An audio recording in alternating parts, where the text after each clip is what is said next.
Thank you for participating in this presentation on Pennsylvania Charter School Trustees Operation Basics. This session is presented by the Pennsylvania Department of Education and is an overview of topics related to the basic operation of charter school boards.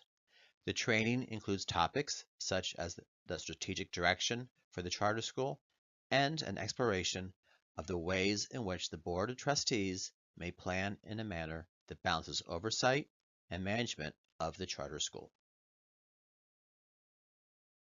Welcome to today's webinar on Acting Strategically, brought to you by the Pennsylvania Department of Education and Charter Board partners. The following presentation is for informational purposes only. It is not legal advice and should not be relied upon as such. Presentations of this PowerPoint without the Commonwealth's recording do not represent the views of the Commonwealth or any Commonwealth agency. Charter Board Partners, CBP, is a national nonprofit that works to strengthen the effectiveness of charter school governing boards. We work with boards at every stage of their life cycle and on a wide range of topics. You can visit our website, www.charterboards.org, to learn more about us and the work we are doing across the country. Since launching CBP, board after board has asked, what do highly effective charter school boards do? We did a lot of research on best practices for nonprofit boards and charter schools across the country and built these standards from our findings and experience. These standards are our framework for effective governance. They're meant to be a helpful organizational tool for boards to use when setting goals, creating committees, and evaluating their effectiveness.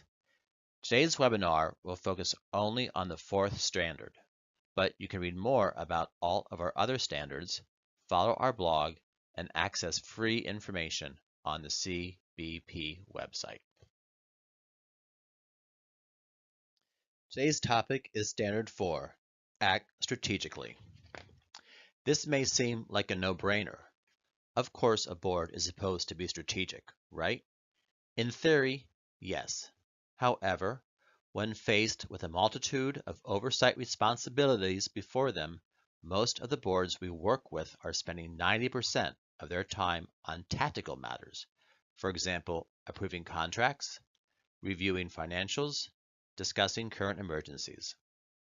While it can be a challenge to carve out time for pulling up from day to day and thinking ahead, boards must be intentional about the time they spend on strategy.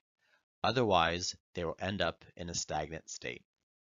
Boards must make an intentional choice to be strategic and proactive. There are two main components of the standard.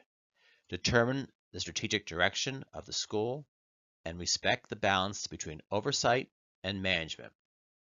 So let's dig deeper into what looks like in practice. How do we know that a board is acting strategically? A board's role is to ensure that the organization knows what the path ahead should look like and has a plan for how to get there. The board does this by accomplishing three key tasks. 1. Overseeing the development of a strategic plan that reflects the board's vision and priorities for the school's future. 2. Setting annual goals for the school, board, and board committees. And 3. Organizing the board, its committees, and all meetings to advance the aims of the annual goals and strategic plan. Let's examine each of these individually. Many organizations make it past the charter application and approval stages and then put future planning on the back burner. This is understandable in the early days when just getting the doors open feels like the only manageable goal. However, boards should not wait too long to begin to talk in partnership with their leader about the long-term direction of the organization.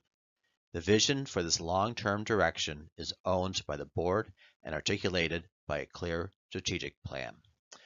A strategic plan is a written document that defines where your charter school will be in the long term and how the organization will turn this vision into reality. Strategic plans set directions for the next 3 to 5 years of the school's life cycle, give stakeholders a common vision, provide guideposts for decision making, and serve as a foundation for annual goal setting and accountability. The key is to create a strategic planning process that is doable within the time the board has available and yields a document that is clear, actionable, distributable, and usable. Strong strategic plans create a shared vision for the school that reaffirms its mission, provide a clear course of action to follow, establish goals to evaluate the school's success, identify 3 to 5 organizational priorities that serve as guide rails to help school leaders and board members to decide what to do and what not to do, are as succinct as possible. 6 pages or less is a realistic length for most. Provide the accountability framework and a monitoring mechanism so that the board and school leadership can measure progress towards goals, and ensures commitment throughout school community, board, faculty, staff, students, and families. If your school does not have a strategic plan, the time to create one is now. We have heard the complaints from board members. The process took years. The plan was 50 pages long. It sat on a shelf. No one ever used it again. No one ever shared it. I'm not an educator, so how could I create a great plan? And so on. These are all valid concerns, but they do not negate the need for your school to have a clear, documented plan for where your school is going and how you're going to get there. More importantly, strategic planning doesn't have to be a painful, drawn-out process. When significantly managed, an effective strategic plan can be written effectively, ultimately saving time by providing a clear map that keeps the school on the right course. If you already have an effective strategic plan, great, celebrate. You've given your school's stakeholders a path for success. Next, articulate when you plan to re-examine or update your plan. This can be simply when the time period for the existing plan expires or when something key to your charter is changing. Example, you want to add additional grades to your school. Effective boards plan ahead to ensure the strategic planning process smoothly transitions to the next stage of their plan. Note, there are times when it does not make sense to launch or re-examine a strategic planning process. For example, if your school faces a substantial threat, such as potential closure or financial stability challenges, address those challenges first. Learn the lessons from that experience and incorporate them into the strategic plan once your school is in a more stable position. When it is time to create or visit your strategic plan, you need the right team to get it done. A charter school strategic plan is created through partnership between charter school board members and school leaders, a process that is just as important as the resulting plan itself. Collaboration builds commitment at all levels of leadership and incorporates different perspectives and ideas into the plan. There's no one right way to structure a strategic planning process. It depends on the school's resources, capacity, and ability. The key is to define roles, responsibilities, and decision-making rights at the beginning of the planning process so all players know exactly what they need to do in order to achieve success. Many boards establish an ad hoc strategic planning committee to do just that.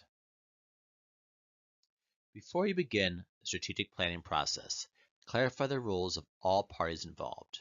The school leader leads the school's strategic planning process and is responsible for managing the components of the planning process and, if no consultant is engaged, often oversees the writing of the plan, sharing his or her perspectives with the board, ensuring staff members' views are represented, supporting the strategic planning steering committee so it can complete its work efficiently, developing an annual plan aligned with the strategic plan, weighing in on the selection of a strategic planning consultant if the board chooses to choose one, monitoring progress against the strategic plan on a regular basis, and suggesting adjustments to the plan when necessary. The board supports the school leader in the strategic planning process by launching the process and allocating funds towards the strategic plan as appropriate, creating an ad hoc strategic planning steering committee to guide the process, hiring the strategic planning consultant if needed, playing the key leadership role in identifying organizational priorities and goals, approving the strategical plan, ensuring the school's leader's annual plan is aligned with the strategic plan, monitoring progress against the strategic plan on a regular basis, and approving adjustments to the plan when necessary. The decision to use consultants depend on the school's culture, resources, and desired processes. For some schools, this extra capacity is critical to shoulder the work and bring additional expertise and impartiality to the process. For other schools, there are staff and knowledgeable board members who are able to bring the skills, expertise, and time to complete the project effectively. Resources can be tight, but if at all possible, having someone facilitate the planning process can be helpful. An impartial third party can keep the board focused on planning and not drift to other issues, facilitate difficult conversations, and ask questions that expand the group's thinking, mediate disputes within the board during the process, and effectively navigate group dynamics. This can help expedite the process and potentially yield a better, more usable plan. A good strategic planning process does not need to be expensive if it's handled properly. Interview consultants for this work so you find someone who fits your board style and has the facilitation expertise to get the work done efficiently and effectively. Ask the prospective consultant key questions such as, what is your experience facilitating strategic planning processes, particularly for charter schools? What is unique about strategic planning for charter schools? What is your standard process and timeline for completing a strategic plan? What roles do you see the board and the school leader playing in the planning?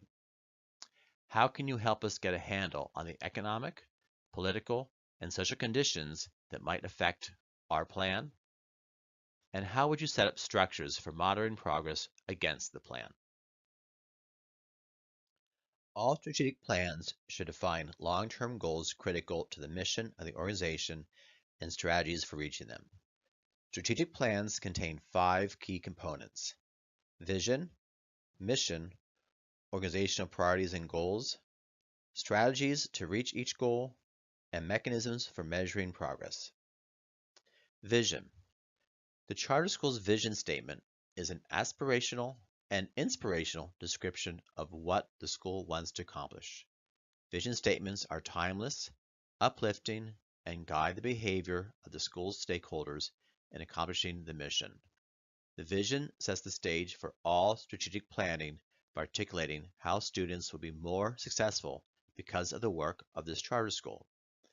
A strong vision inspires stakeholders, captures the school's dreams and images of future achievement, can stand the test of time even when the organization's strategy changes, the vision remains the same, clarifies the school's philosophical approach to accomplishing its mission, defines success and goals for the school, and can be turned into action. Mission. The mission of a charter school tells stakeholders why the school exists. Written in the present tense, it addresses 3 key questions. What is our core purpose? Who are the students we serve? And what makes us unique and distinctive? Organizational priorities and goals define the areas of focus for the school over the period covered by the strategic plan. Organizational priorities are critical to accomplishing the mission and change depending on the school's life cycle, performance, and goals. These are often high-level priorities. For example, expand to serve students in 3 additional campuses, add a high school campus so that students have the chance to attend the school from pre-K through 12th grade. Student performance levels are among the top 10% of the students in the city. Next, for each priority, the strategic plan must articulate the long-term goal that defines success in that priority area. Each organizational priority must have several related goals per priority. The more specific a strategic goal is, the easier it will be to assess its successful implementation. We'll dive more deeply into annual goal setting in a moment. Strategies. How will school-level stakeholders achieve the goals, meet the organizational priorities, and ultimately realize the school's mission? The strategy section of the strategic plan shows how the school will achieve the goals it has created. This section is created by the school leadership. While the board will support these strategies, it need not manage them. Sometimes a strategy requires investing resources, sometimes divesting of them. Strategies can lead to partnerships and strategic alliances or the development of a brand new program or initiative, such as adding a language immersion program or instituting the International Baccalaureate program to the high school portfolio. Once the primary strategies have been determined, planning moves to the development of an annual/operational plan, or plan on how to execute strategies on the ground. The operational plan is developed by the school leader and his or her senior team with input from all faculty and staff. While the strategic plan covers several years, the annual plan covers 1 year and is ideally aligned with the school's fiscal year. Mechanism for measuring progress. It is not enough to create the plan, you've got to use the plan. Create a mechanism, for example, a dashboard, report, or spreadsheet to regularly assess progress towards the plan. There is not one right way to build a strategic plan. School leaders and boards must develop a process that works for them. Effective leaders adhere to 2 key guidelines when creating a strategic plan process. Acknowledge that the conversation, debate, and visioning that goes into creating the plan are just as important as the writing the plan down on paper. Define the process for completing the strategic plan, including goals, roles and responsibilities, decision-making rights, expected deliverables, and group norms, so they are shared expectations going forward. Taking the time to build consensus and clarity around the process will save time and frustration down the line. Identify the steps your board needs to take to create the strategic plan. Here is a sample sequence of events. 1. Outline the process for creating the strategic plan. A strategic planning process should include a job description for the strategic planning committee, typically an ad hoc committee, composed of 2 to 3 board members and 2 to 3 staff members. A definition of roles and responsibilities for all stakeholders, including a consultant if applicable.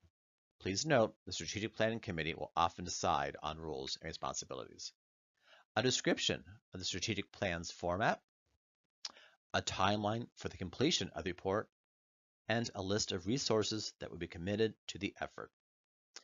There are a number of moving parts in the strategic planning process. If the board chooses not to hire an outside consultant to facilitate the process, consider appointing one member of the strategic planning committee to have the sole function of keeping the process moving forward in accordance with the timeline. 2. Assess your school's current reality and future threats using environmental scans. Environmental scans analyze internal and external strengths, threats, and evolving trends that may impact the long-term success of a charter school. Strong strategic plans incorporate data from the environmental scans so long-range plans maximize opportunities and minimize threats. These scans can be done by a consultant or examined by the strategic planning committee depending on the school charter's process. 3. Define the charter school's direction. Reflect on the vision and mission statements of the organization.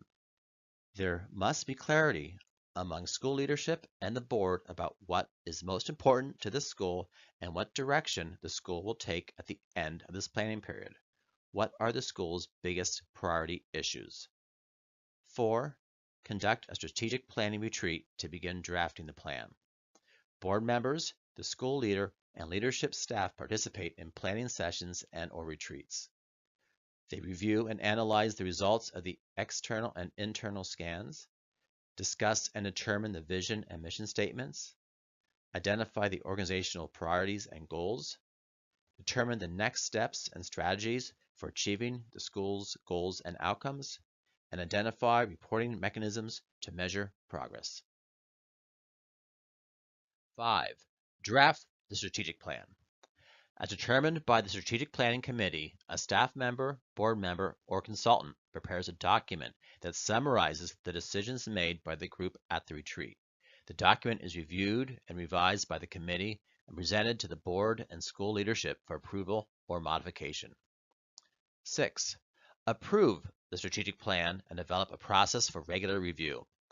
After the board and school leadership have reviewed and revised the strategic plan, the board formally approves it. Many charter schools create a dashboard to measure progress towards annual and long-term goals. Tracking this progress will give the board the ability to adjust the strategy or plan accordingly. The board and school leader then develop a process for reviewing the plan, goals, and strategies over its life cycle, typically 2 to 3 years. A yearly or semi-yearly review of the strategic plan is an effective means to ensure that progress is being made on its outcomes, that the strategies remain relevant, and that the board, school leader, faculty, and staff know that their efforts are being recognized, monitored, and supported. 7. Develop the operational annual plan. The operational annual plan details how the school leadership will manage the school to achieve these long-term strategic goals. Developed by the school leader with input from all faculty and staff, the operational plan includes objectives, tasks and activities, decision rights, responsibility, time frame, cost, and evaluation pertaining to those activities. The operational plan needs to be aligned with the individual performance expectations and goals of the school leader, administrators, faculty, and staff. While the board does not need to approve the operational plan because it is a managerial tool, the board does approve an annual budget that is aligned with the operational plan. The school leader should report progress to the board. 8. Use the strategic plan. You just invested a lot of time in building this plan. Do not let it sit on a shelf. Use it as a guideline to gauge a yes or no decision and to prioritize your work. Celebrate victories and learn from setbacks.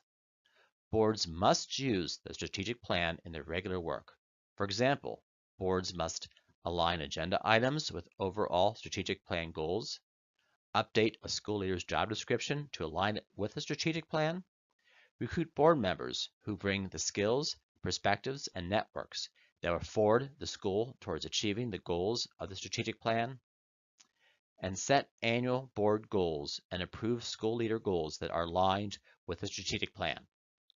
When used well, the strategic plan will provide a clear roadmap that stakeholders may use to drive the school in the same and hopefully highly successful direction. One of the primary roles of a charter school board is working with the school leader to set, monitor, and evaluate performance against annual goals that are aligned with the school's long-term strategic vision. A school's annual goals reflect the unique approach and strategies it uses to ensure delivery on the promises articulated in its charter. Goals vary from year to year and depend upon student performance, school leadership, operations, and overall functioning of the board. Too often, however, charter school boards and school leaders fail to set goals, only to become mired in day-to-day challenges. With no shared sense of direction, boards complete the school year not really knowing if they accomplished what they should have and how their work contributed to the overall success or shortcomings of the school. The annual school goals are the goals that the school needs to achieve to make progress toward its 2 to 3 year strategic plan. Boards should work with their school leader to develop a perennial timeline for setting, monitoring, and evaluating annual goals. While this timeline will vary from school to school, the following timeline is common. June, approve goals and committee tasks. July, set benchmarks and metrics. September to April, track progress towards goals. May to June, evaluate outcomes and improve processes for coming year. The annual goal-setting exercise is only beneficial as the goals are sound and well-written. The SMART system is a set of 5 criteria that boards can use to ensure each goal is clear and actionable. An explanation of each follows. S. Specific. Goals should be clear and precise. Questions to answer. What is the goal? Why does it exist? Who is responsible for achieving it? When is the goal to be met? What specific tasks are needed to accomplish the outcome? M. Measurable. Goals should specify criteria for evaluating accomplishments. Questions to answer. How much? How many? How will we know that it has been accomplished? A. Attainable. Goals should be realistic, achievable, challenging, and aggressive. R. Relevant. Goals should be aligned with the school's real needs and priorities. And T. Time-bound. Goals should specify the time frame in which they are being achieved. They should include the answer to the question, by when will the goal be achieved? Above all else, remember to keep it simple. Goals are only helpful if they are usable. This is a sample framework for articulating the school, board, and school leaders' goals. This is meant to be a starting point. We encourage boards to adapt them to create a framework that meets their charter school's unique needs. As a board attempts to set annual goals, some questions often come up. These are, what if we don't have a strategic vision or plan? It's okay. You have to start somewhere. Develop your annual goals now, and you can work on the strategic plan at the same time or later. Who drafts annual goals? It depends. For most schools, the school leader prepares an initial draft of their goals and shares these with the board chair for input before sharing with the full board for feedback. In all cases, the board should develop its own goals and consult with the school leader as appropriate. Committees develop their own task and action plans to be approved by the full board. How many goals should we have? Typically, both the school leader and board set 4 to 6 goals each year. What is the best time of the year for goal setting? The end of the school year is ideal for most schools. Some schools, however, have found the beginning or middle of the school year to be more convenient, as goal setting can be informed by the results of previous year's students' performance assessments. Pick what works best for your school. What's the difference between a goal and a task? A goal is an outcome, whereas a task is an action step. A goal is an objective to be accomplished by a set of tasks. And finally, how does the school leader's evaluation fit into this? The school leader evaluation should inform the goal-setting process. The school leader's annual goals should reflect his or her performance against the previous year's goals. For example, if the school leader only partially completes the goal of all 4th grade students performing at or above grade level in reading, then this goal will need to be revised and included among the coming year's goals. Committees drive implementation of board goals. Each committee should be assigned 1 or more goals and be responsible for developing a detailed set of tasks or an action plan to make progress on these goals during the school year.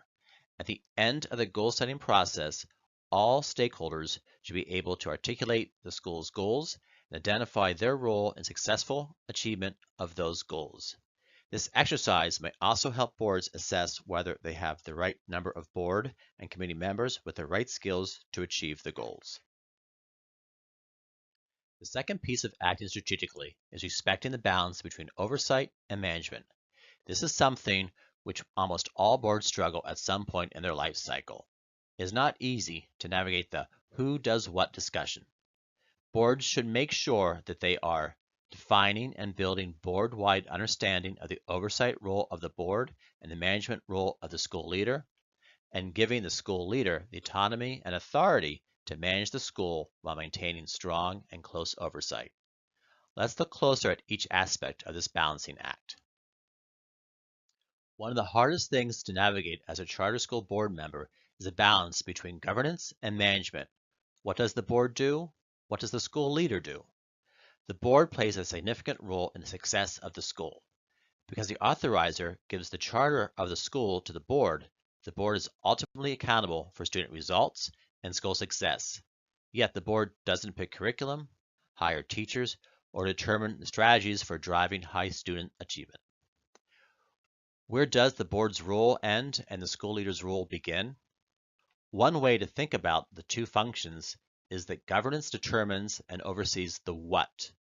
What kind of school will best educate students? What should the school look like in the future? What is the school's definition of success, and are we on track to get there? Conversely, management determines the how.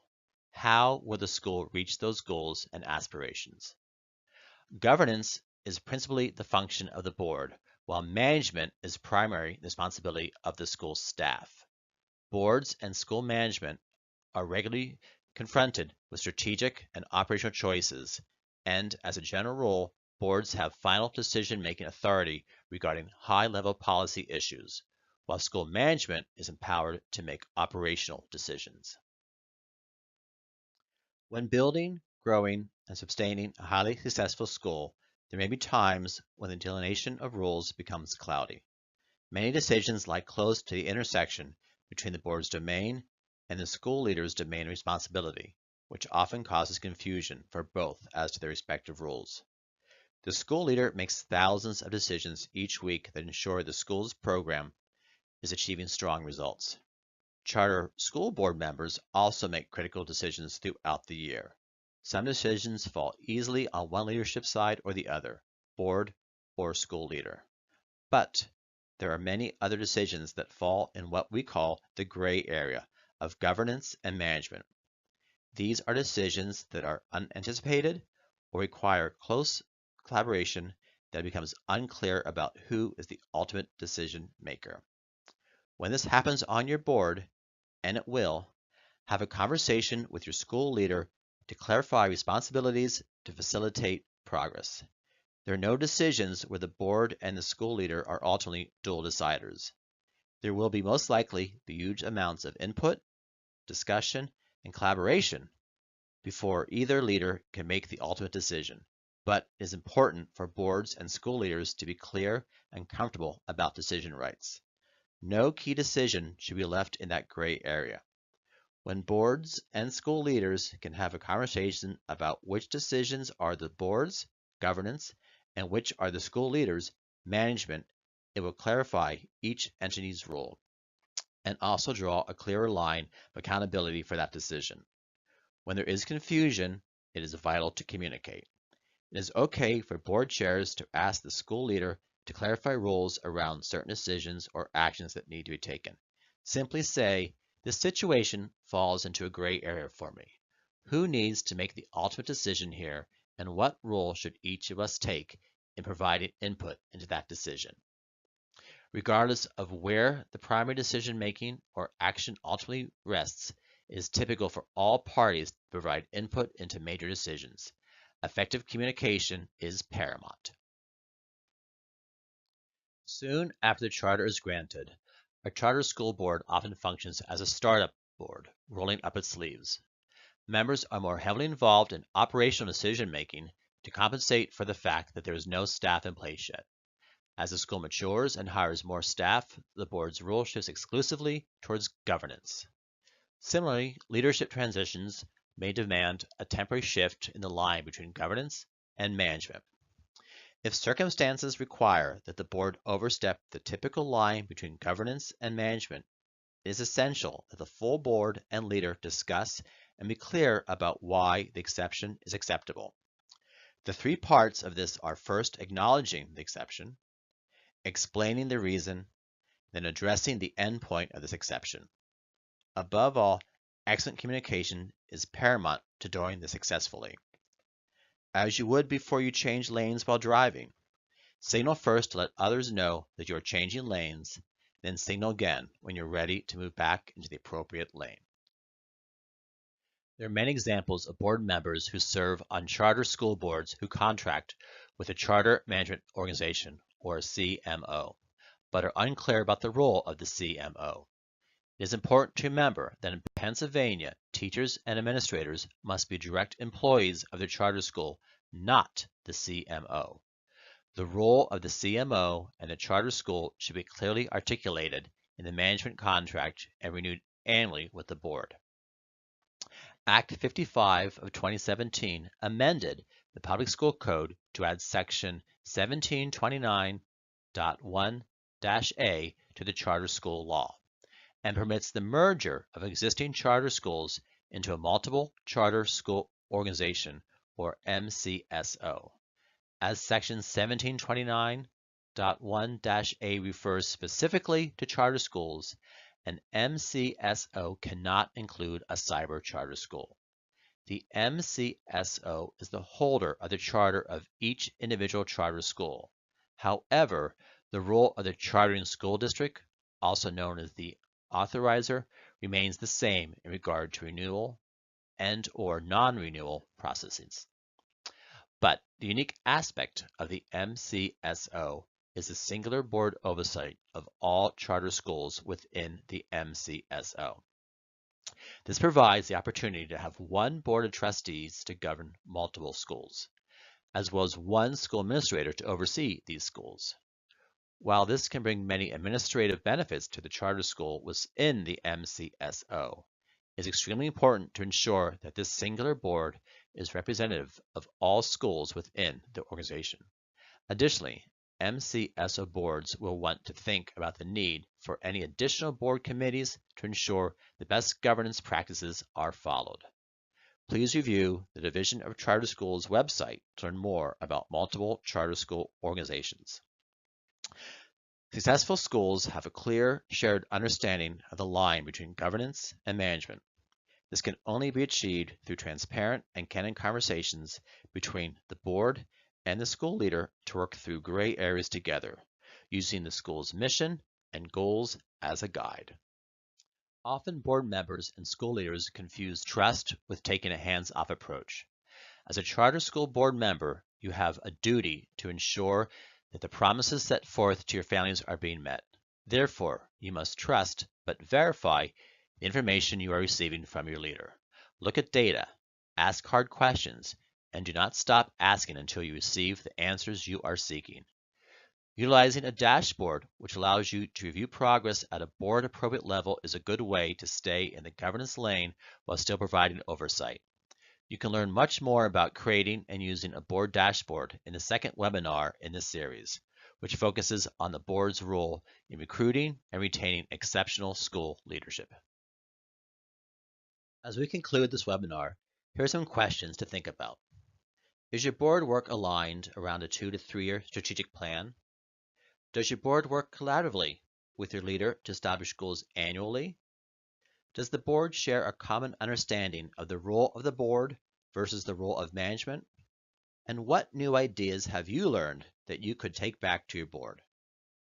I encourage you to take these back to your board and discuss areas for improvement. Making time for strategic thought and planning for the future is essential for a board that wants to ensure a successful future for the school and students it serves. I hope you have picked up some useful ideas in this webinar that can help you feel more equipped to be an effective board member. Thank you for taking the time to listen to this webinar. For more information and for other training topics, we encourage you to visit the websites of PDE at www.education.pa.gov and Charter Board Partners at www.charterboards.org.